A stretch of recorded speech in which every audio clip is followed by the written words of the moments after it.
নামাজের ভিতরে 5টি জায়গায় দোয়া কবুল হয়। আমরা এটা অনেকেই জানি না। আমরা নামাজের পরে দোয়া নিয়ে মারামারি শুরু করি, নামাজের পরে দোয়া করা যাবে না, এই করা যাবে না, সেটা করা যাবে না। তবে নামাজের ভিতরে কিছু সময় আছে যে সময় দোয়া করলে দোয়া কবুল হয়, এটা আমরা অনেকেই জানি না। ফরজ নামাজে তো এই দোয়াগুলো আমরা করবো না, অবশ্যই আমরা নফল নামাজ যেটা পড়ি, যেটা আমরা নিজস্বভাবে পড়ি, ফরজ নামাজে ইমাম সাহেব যদি এই যে দোয়াগুলো আছে সেগুলোর পাশাপাশি অন্য দোয়াগুলো করেন তাহলে কিন্তু নামাজ অনেক দেরি হয়ে যাবে। তো নামাজের ভিতরে অনেক অসুস্থ ব্যক্তি থাকতে পারে, অনেক মুসাফির থাকতে পারে, এজন্য ইমাম সাহেব যিনি থাকবেন তাকে অনেক বিচক্ষণতার সহিত ইমামতি করতে হবে।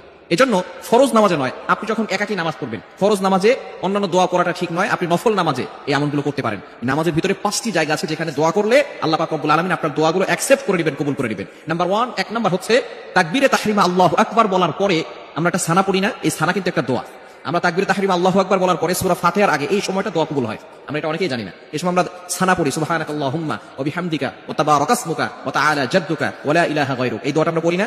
এটা হচ্ছে আল্লাহ তাআলাকে প্রশংসার যে বাক্যগুলো আছে এগুলো বলে আমরা আল্লাহকে সন্তুষ্ট করতে চাই, আল্লাহকে স্যাটিসফাই করতে চাই। সুতরাং এখানে নবী সাল্লাল্লাহু আলাইহি ওয়াসাল্লাম আরো অনেক দোয়া পড়তেন, আল্লাহুম্মা বাঈদ, এবং আরো অনেক দোয়াগুলো নবী সাল্লাল্লাহু আলাইহি ওয়াসাল্লাম এখানে অ্যাড করতেন। কিন্তু আমরা শুধুমাত্র সানা পড়েই নামাজে চলে গেলে নামাজ হয়ে যাবে, এতে কোনো সমস্যা নাই। তবে নফল নামাজ আপনি এই সময় দোয়া করতে পারেন। তাকবীরে তাহরিমা আল্লাহু আকবার, যখন আপনি নামাজে ঢুকছেন আল্লাহু আকবার বলার পরে এই সময়টা আপনি সানা পড়ার পরে আপনি দোয়া করতে পারেন। নফল নামাজে এই সময় আপনি দোয়া করবেন, সূরা ফাতিহা পড়ার আগে এই সময় দোয়া কবুল হয়।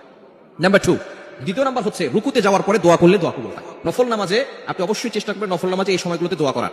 যখন রুকুতে যাই সুবহান রাব্বিয়াল আযীম আমরা পড়ি, রুকুতে গিয়ে আমরা মাথাটাকে নিচু করে দেই। এমন একটা সময় আমরা তখন থাকি যখন পিছন থেকে যদি আমাদেরকে কেউ ধাক্কা দেয় অথবা আমাদেরকে কেউ আঘাত করে তাহলে আমরা পড়ে যাব।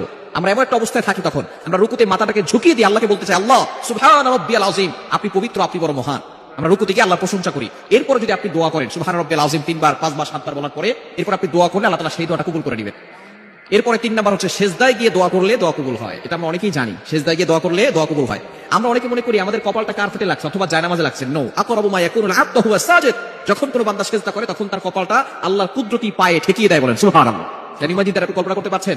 আপনি মনে করছেন যে আপনার কপালটা কার্পেটে লাগছে অথবা টাইলসে লাগছে অথবা আপনার জায়নামাজে লাগছে। নো, আপনার কপালটা আল্লাহর কুদরতি পায়ে ঠেকিয়ে দিয়েছে। তখন আপনি সুবহান রাব্বিয়াল আলা এটা বলার পরে নবী সাল্লাল্লাহু আলাইহি ওয়াসাল্লাম আরো দোয়া পড়তেন, সুবহান কুদ্দুসুন রব্বুনা ওয়া রব্বুল মালায়েকাতি ওয়ার রূহ, আরো নবী সাল্লাল্লাহু আলাইহি ওয়াসাল্লাম অনেক দোয়া পড়তেন। তো আপনি এখানে দোয়া করতে পারেন সেজদায় গিয়ে, নফল নামাজে সেজদায় গিয়ে আপনি আল্লাহর কাছে বলতে পারেন রব্বানা আতিনা ফিদ দুনিয়া হাসানা ওয়া ফিল আখিরাতি হাসানা ওয়া কিনা আযাবান নার, এই দোয়াগুলো আপনি পড়তে পারেন। 4 নাম্বার হচ্ছে দুই সেজদার মাঝখানে যখন আমরা বসি ওই সময় দোয়া কবুল হয়। এই সময় নবী সাল্লাল্লাহু আলাইহি ওয়াসাল্লাম একটা দোয়াও পড়তেন, আমরা এই দোয়াটা অনেকে পড়ি না। আল্লাহুম্মা গফিরলি ওয়ারহামনি ওয়ারযুকনি ওয়াক্তিনি ওয়াআফিনি, এই দোয়াটা আমরা অনেকে পড়ি না। আপনি যখন সেজদা করলেন আল্লাহর প্রশংসা করলেন, আল্লাহর প্রশংসা করার পর আল্লাহর কাছে কিছু চাই, আল্লাহ তাআলা সেটা দিয়ে দেন। এজন্য আপনি সেজদা করার পর যখন বসলেন ওই সময় একটা দোয়া পড়তেছেন, আল্লাহুম্মা গফিরলি, আল্লাহ আমাকে ক্ষমা করে দেন, ওয়ারহামনি, আল্লাহ আমার উপর রহম করেন, ওয়ারযুকনি, আল্লাহ আমাকে রিজিকের ব্যবস্থা করেন, ওয়াহদিনি, আল্লাহ আমাকে হেদায়েতের ব্যবস্থা করেন। এই যে আপনি দোয়াগুলো করতেছেন আল্লাহ পাক রব্বুল আলামিন এগুলো কবুল করেন। এই সময় আপনি অন্যান্য দোয়াগুলো করতে পারেন, এই সময় দোয়া কবুল হয়। এবং 5 নাম্বার হচ্ছে সালাম ফিরানোর আগে, এই সময়টা আমরা অবশ্যই আল্লাহর কাছে কিছু না চেয়ে কিন্তু সালাম ফিরাবো না।